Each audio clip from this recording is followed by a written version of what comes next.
அவன் யாரையுமே வாழ விட மாட்டாமா. பணம் பணம் பணம் பணம் பணம்னு பித்து பிடிச்சி அலையிறாமா. பணம் மட்டும்தான் அவளுக்கு வேணும். எனக்கு காலு நல்லா இருந்தாலும் நான் பட்டை கிளம்பி கடைக்கு போய் தொலைஞ்சிடுவேன். இப்ப அதுவும் முடியாம போயிடுச்சு. இவளோட ஏச்சும் பேச்சும் கெட்டி இங்கேயே கிடக்கிறாப்புல ஆகி போச்சு. அகல்யா, இந்த நேரத்துல இப்படி கவலைப்பட்டுட்டு இருந்தா அப்பாவுக்கு இன்னும் உடம்பு முடியாம போயிடும். என் அப்பாவுக்காக நான் எவ்வளவு வேணாலும் கஷ்டப்படுவேன். ஆனா என் அப்பா கஷ்டப்படுறதை என்னால தாங்கிக்க முடியாது. இத நீ அப்பா கிட்ட சொல்லு அகல்யா.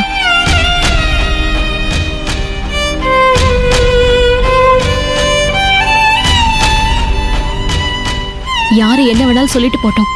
அப்பாவை இந்த காதல வாங்கிட்டு அந்த காதல விட சொல்லிடு. அப்பாவுக்கு குணமாகற வரைக்கும் நான் இந்த குடும்பத்தை பார்த்துப்பேன்.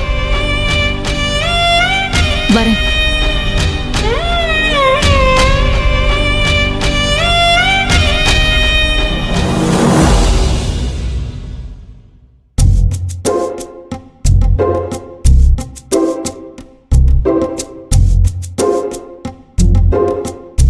தாத்தா, என்ன பிடிச்ச சம்சார சாகரத்துல தள்ளி விட்டுட்டு நீ சொர்க்கத்துல சுகமா இருக்கல. கடல்ல அலை அடிக்கிற மாதிரி பிரச்சனை அடிச்சு தள்ளிக்கிட்டு இருக்கு. என்னால சமாளிக்கவே முடியல. ஏற்கனவே 10 லட்ச ரூபா பிரச்சனையில ஆதிரியா மேல கோபமாவும் கொலவெறியாவும் இருக்கா.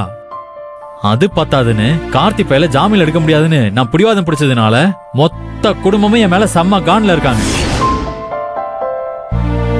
இதெல்லாம் சாதாரண ஆளுங்கன்னா இதை தாண்டி சுனாமி அலை மாதிரி இன்னொரு பிரச்சனை இப்ப அடிக்க ஆரம்பிச்சிருக்கு.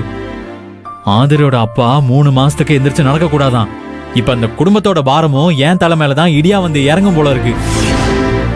இதுல இருந்தாலும் நான் தப்பிக்கிறதுக்காக நைட்டு பூரா மல்லாக்கப்படுத்தி யோசிச்சு இப்ப ஒரு முடிவுக்கு வந்திருக்கேன்.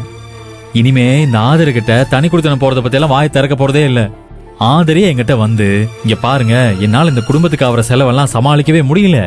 இதுக்கு மேல நான் இந்த கூட்டு குடும்பத்தில் சிக்கிட்டு சின்ன பின்னமாக விரும்பல. வாங்க நம்ம தனி குடுத்தனம் போயிடலான்னு சொல்லி கதறி அழணும்.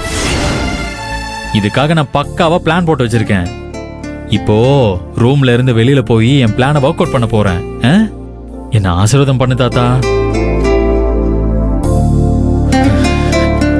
ஆசீர்வாதம் பண்ணிட்டேல, அசத்தனம் பாரு தாத்தா.